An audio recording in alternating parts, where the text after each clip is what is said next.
السلام علیکم عزیز طلباء، آج ہم 11ویں کلاس کا سبق نمبر 6 پڑھیں گے۔ یہ غلام عباس صاحب کا تحریر کردہ ایک افسانہ ہے جس کا نام ہے اوور کوٹ۔ یہ اردو کے کلاسکس میں اس کا شمار ہوتا ہے، اور یہ افسانہ اصل میں انسانی نفسیات کے بارے میں ایک منظرنامہ پیش کرتا ہے، اور اس میں یہ بتایا گیا ہے کہ ہمارے یہاں جو لوگ اپنے آپ کو ایک بند خول میں رکھتے ہیں اور وہ مطلب ہے کہ ظاہر کرنے کی کوشش کرتے ہیں جو وہ اصل میں نہیں ہوتے،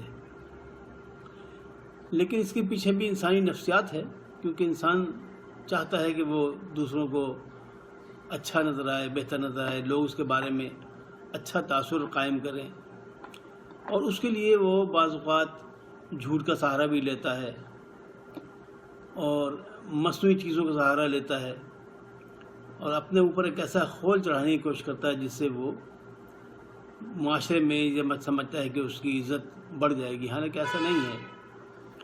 انسان وہی ہے جو جس قابل اللہ تعالیٰ نے اس کو بنایا ہے، وہی ہے۔ اس میں اپنے ملمہ کاری اور اپنے آپ کو مصنوعی طور پر بڑا ظاہر کرنے کی یا یوں کہہ دیجیے کہ مالدار ظاہر کرنے کا کچھ حاصل نہیں ہوتا۔ یہ چیزیں ہمارے معاشرے میں آپ کو عام طور پر نظر آئیں گی، خاص طور پر ہماری شادی بیاہ کی رسمیں، ان میں جو کچھ ہوتا ہے وہ سب آپ پہ ظاہر ہے۔ تقریباً ہر خاندان میں ایسی باتیں ہوتی ہیں، تو حالانکہ اس کے نتائج اچھے نہیں نکلتے، اس کے نتائج بعد میں بھگتنے پڑتے ہیں، تکلیف اٹھانی پڑتی ہے، لیکن چونکہ یہ معاشرے میں ایک روایت قائم ہو گئی ہے، حالانکہ غلط روایت ہے لیکن چلی آ رہی ہے۔ تو غلام عباس صاحب نے بڑی خوبصورتی سے ہمارے معاشرے کی ان خرابیوں کا احاطہ کیا ہے، اور یہ بتانے کی کوشش کی ہے کہ اس طرح اپنے اوپر ایک خول چڑھانے کا دراصل کوئی فائدہ نہیں۔ تو ہم چلتے ہیں اسکرین کی جانب تاکہ آپ کو بھی یہ افسانہ میں پڑھ کے سنا سکوں۔ چلتے ہیں۔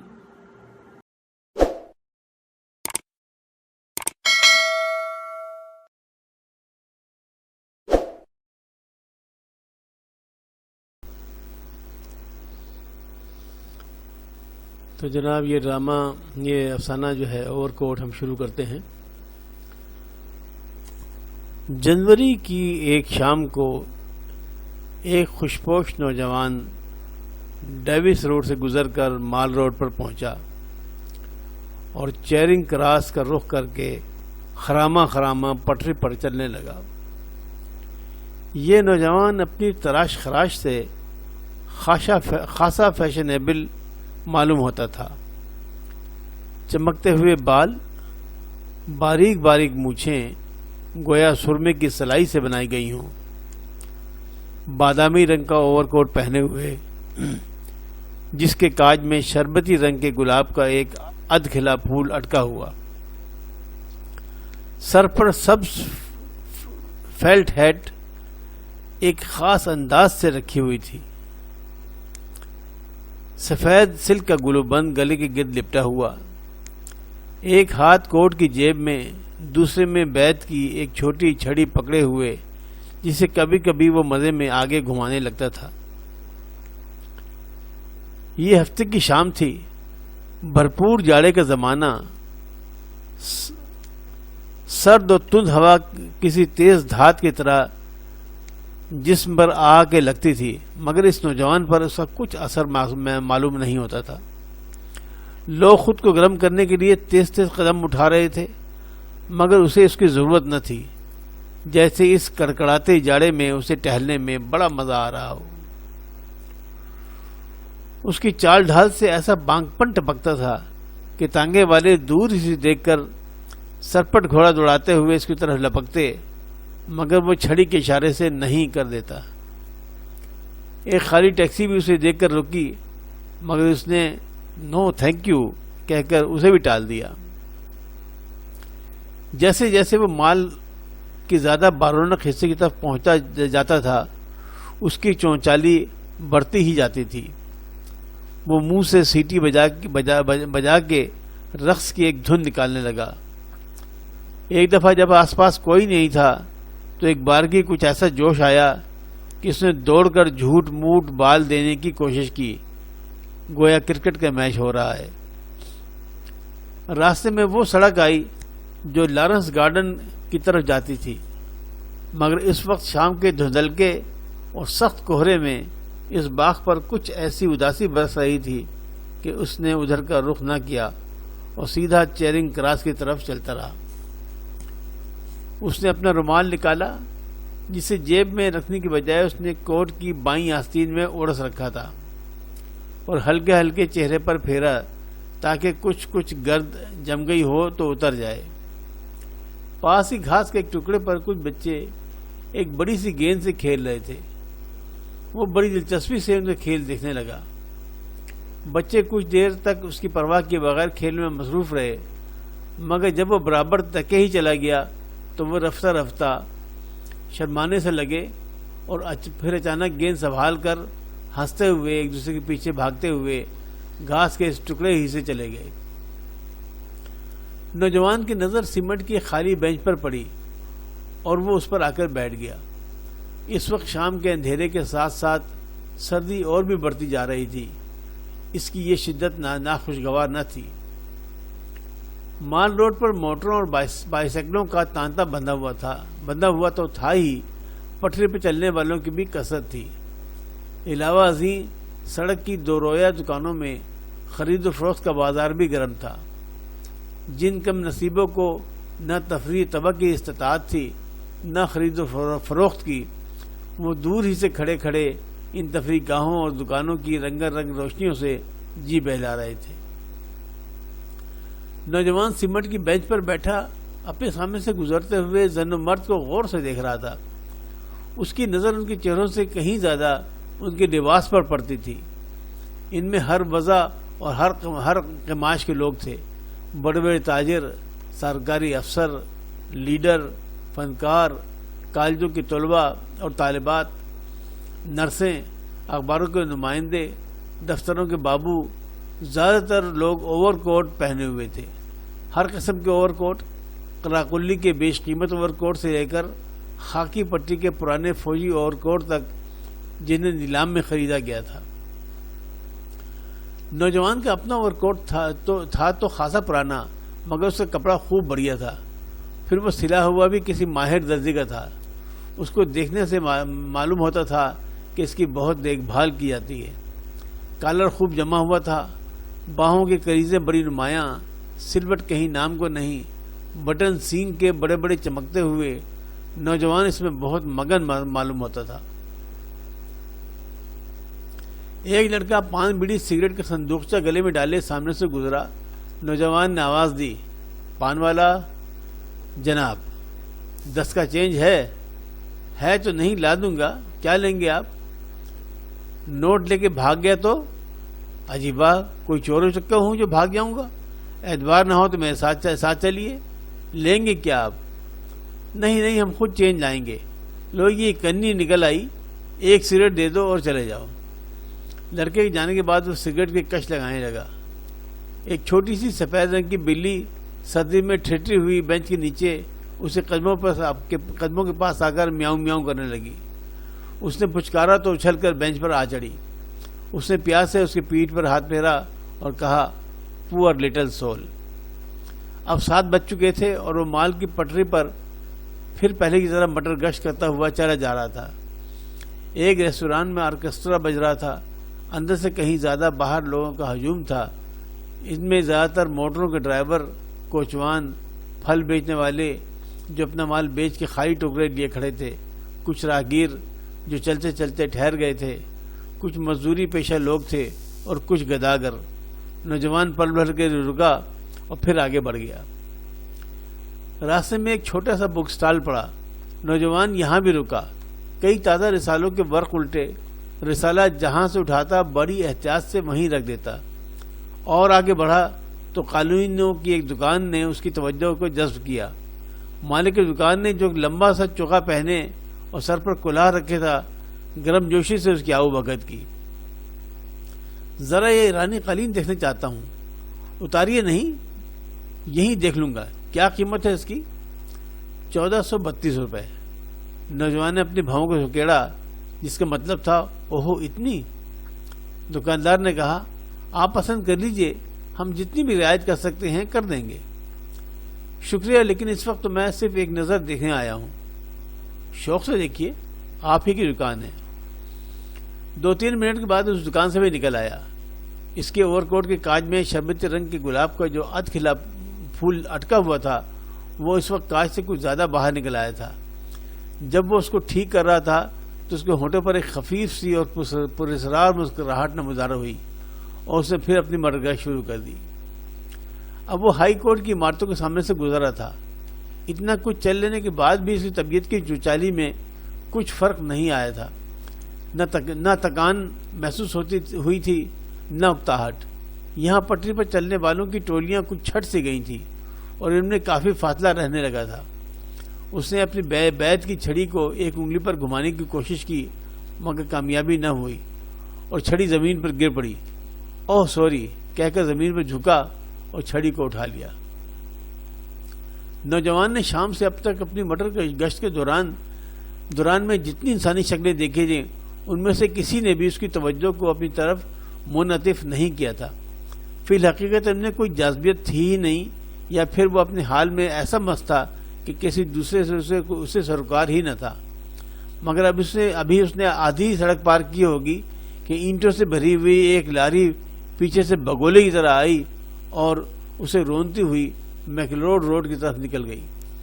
لاری کے ڈرائیور نے نوجوان کی چیخ سن کر پل بھر کے لیے گاڑی کی رفتار کم کی.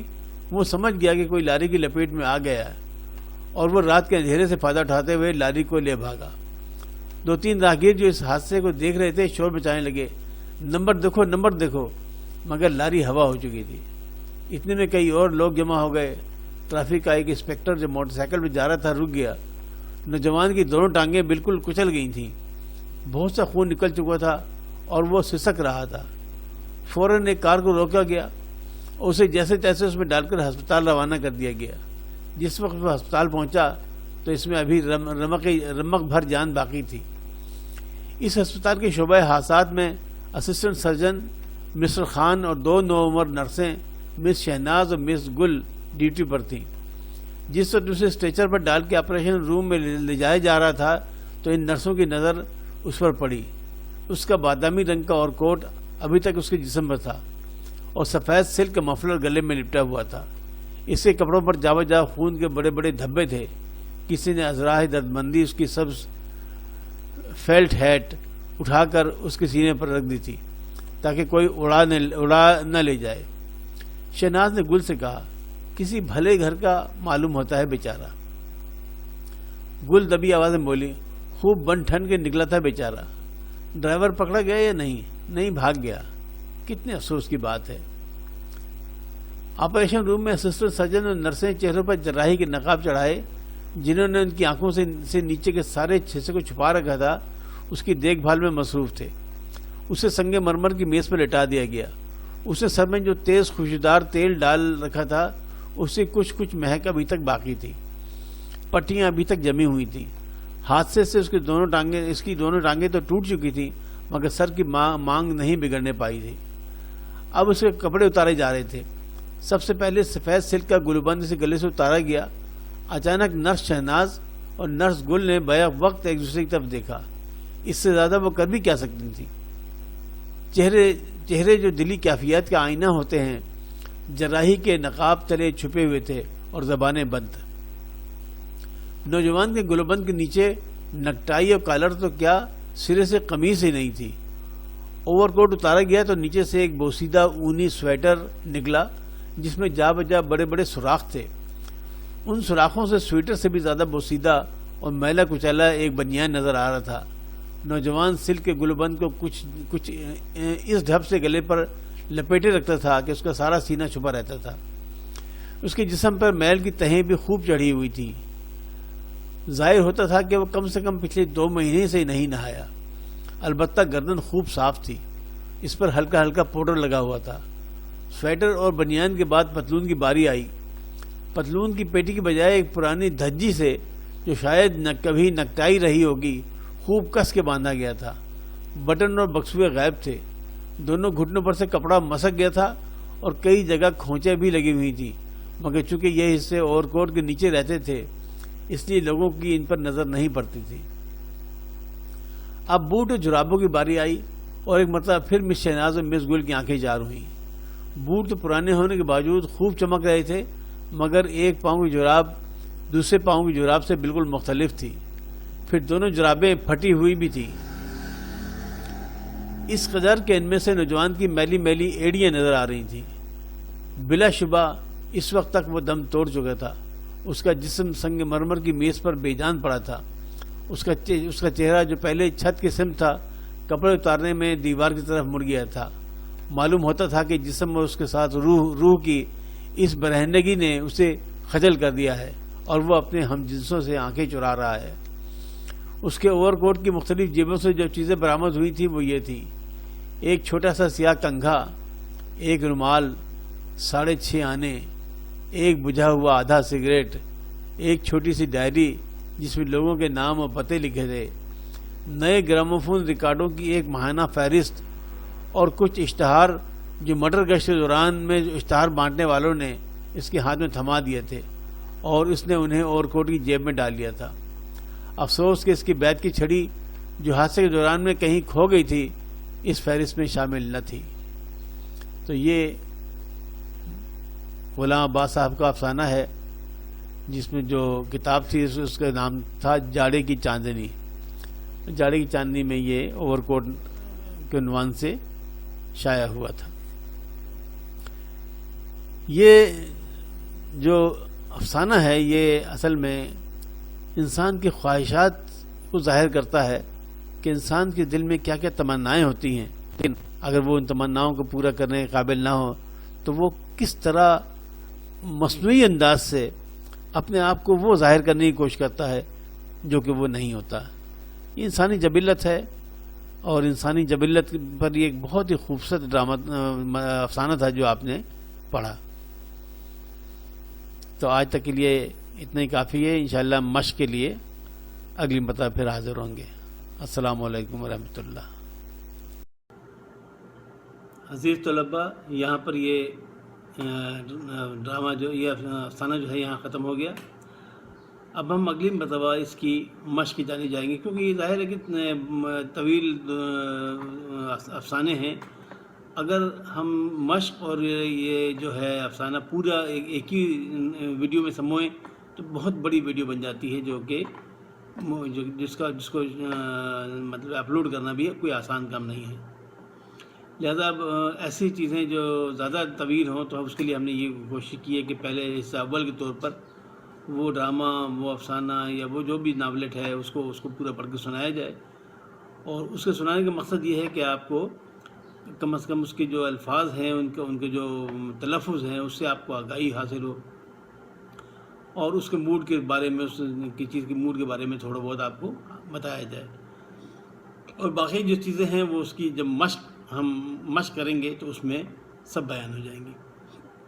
تو آج تک کے لیے اتنا ہی، لیکن اس چینل کو آپ لوگ سبسکرائب کر لیجئے اور اپنے دوستوں کو اس کے بارے میں ضرور بتائیے، کیونکہ جو اس پہ جو سبسکرپشن کی جو رفتار ہے وہ بڑی مایوس کن ہے، اور جو اس کے لیے جو ہم محنت کر رہے ہیں وہ اس کی مناسبت سے بالکل صحیح نہیں ہے، کیونکہ یہ کام جو ہم کر رہے ہیں یہ کوئی کسی ایک فرد کے لیے نہیں، یہ چند مخصوص افراد کے لیے نہیں ہے، بلکہ ملک کے تمام بچوں کے لیے ہم یہ محنت کر رہے ہیں، اور یہ پیغام ان تک پہنچنا چاہیے۔ اگر ان تک پہنچے گا تبھی قوم کے بچوں کو فائدہ ہوگا، اور تبھی ہمیں ہمارے اس محنت کا ثمر ہمیں مل جائے گا۔ تو لہٰذا آپ اس کو سبسکرائب کر کے اس کو اپنے اگلے دوستوں تک بھی پسند کیجیے تاکہ وہ بھی اس سے فائدہ اٹھا سکیں۔ اگلے سبق تک کے لیے اجازت چاہتا ہوں۔ اللہ حافظ و ناصر، فی امان اللہ۔